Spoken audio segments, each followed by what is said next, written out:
Life is a big experiment. World is our scientific laboratory. Meditation is your classroom. In the class, you learn the principles. And in Sansar, you put them in practice. And you come to your own conclusion. There are no clear answers written anywhere. But you do the experiment without any predetermined beliefs. You see how the interactions between you and others with others, how these interactions go, and whatever you have learned in meditation classroom, how that turns out to be true or false. It's up to you. Once you apply the knowledge of meditation into daily life, and it does turn out to be true, your belief goes beyond imagination. Meditation is all about reaching to a state of thoughtlessness where all the thoughts that you've been carrying around, beliefs and ideas, all the images of the sansar,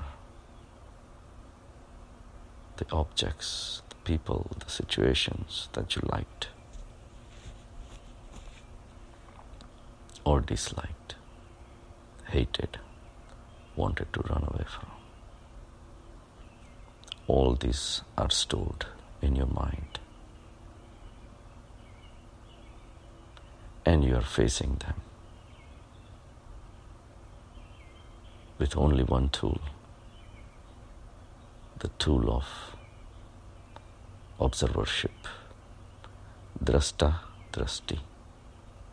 You have to develop a vision of a witness. Be a witness. Witness is where the criminal is committing a crime and the victim goes through that crime. But you are not part of any of these things. Neither you are the criminal, nor you are the victim, and nor you have crime in your mind. You are a witness reporting an event. That kind of steadiness, that kind of observership, that kind of witnessship you have to develop. It takes time. It's an adventure. It's not an easy path. But what is gonna keep you on the path is your experiments with the sansar. Don't forget, the lotus grows, but it receives its strength from the mud. Sansar is not something you run away from. On the contrary, sansar is what's making you grow. You can call it mud and call yourself a lotus. That's a false thinking. Sansar is part of you. and every experience that you have in the sansar is gonna make you grow. In the world of God, there is nothing to hate. Not a single grain of sand is being wasted here.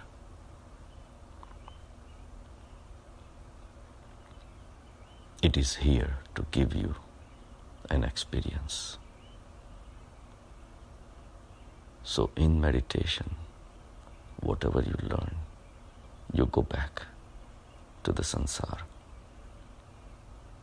and apply your inner experience to the outside world,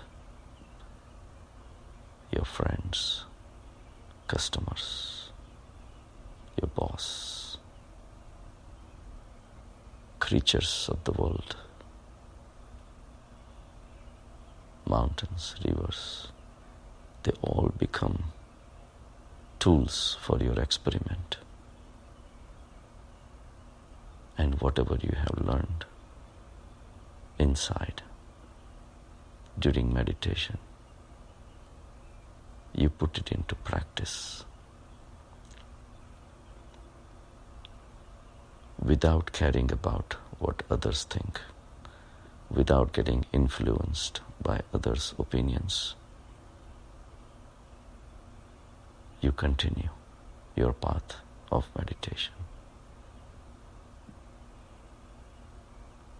It takes time and efforts, struggle, but the path opens by itself, little by little by little. You take only one step, and the next step will definitely open up until you reach the vast ocean of consciousness. This vast consciousness becomes your reality, and it comes with the gems of love, karuna, universal love, universal karuna, without any boundaries. When the boundaries drop,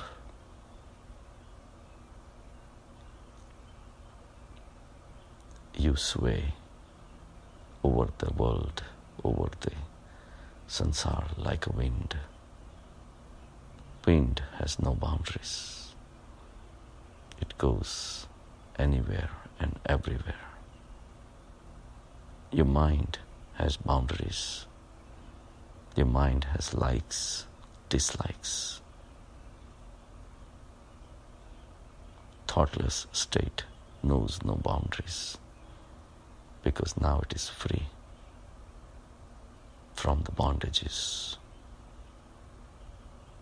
Imagine opening up 1,000-petal lotus, displaying its glory.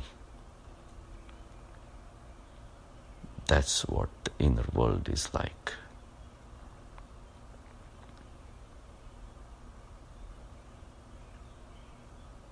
Ultimately, in a thoughtless state, karuna starts flowing. Peace, joy starts flowing. Everyone around you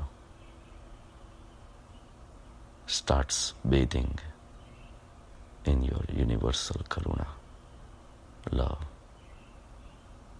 It's not easy to understand this state unless you experience it yourself. And even after that, obstacles are always gonna be there. There are people who are still struggling, if at all they are working towards spirituality. People who have not even started climbing, they're gonna be all the way in the valley. And your voice will not be hitting their eardrums because they are just too far. So they give up. They will make fun of you. They will doubt you. But that's where the inner strength comes in. Water is stronger than even big boulders. Wind is stronger than the boulders. See how Grand Canyons are shaped by the forces of the wind and water, cutting the big chasm of the Grand Canyon, mile deep. The forces of universal consciousness is just as strong. The love, the wisdom, karuna settles within you as you go deeper into the meditative state. It becomes steady like a rock, and yet it is soft like a flower. This hard softness is stronger than any of the forces of the sansar. The biggest force, biggest obstacle to come over is the obstacle of ignorance in people. People are ignorant. They have no knowledge of Atma. They are like kids, stubborn, refusing to grow up. Their bodies have grown up, but their minds are still immature. For them, sansar is real. They still keep running towards the objects of pleasure, trying to grab, hold, trying to grow, taking pride in ownerships of various objects of pleasures, money, sex, drugs, fame, recognition. These are pebbles. These are not diamonds, but they don't know that. So ignorance is the major obstacle between you and them. But that's where the karuna comes in. You understand because you also have gone through this. Your life also has taken you to all these places. And through the power of meditation, you have been able to understand the futility of this race. And now you have reached into the higher grounds, and little by little, all the way to the summit. From here, everything else is down below. You break the barriers. You have the prize of freedom, enjoyment, love, and you spread the fragrance of karuna everywhere, because that has become your nature. Even if you want to, you cannot hate. All you can do is feel sorry for people's ignorance. But you move on. Atma, even though it is not a substance, is stronger than any of the known substances in the universe. Just like the wind and the water are stronger than big boulders and big mountains, same way, Atma, with its own strength, can overcome many obstacles, and your life become a journey of joy. Look around, gather everyone, expand yourself, make more friends, come in contact even with day-to-day people, communicate with them, share your joy, share your love,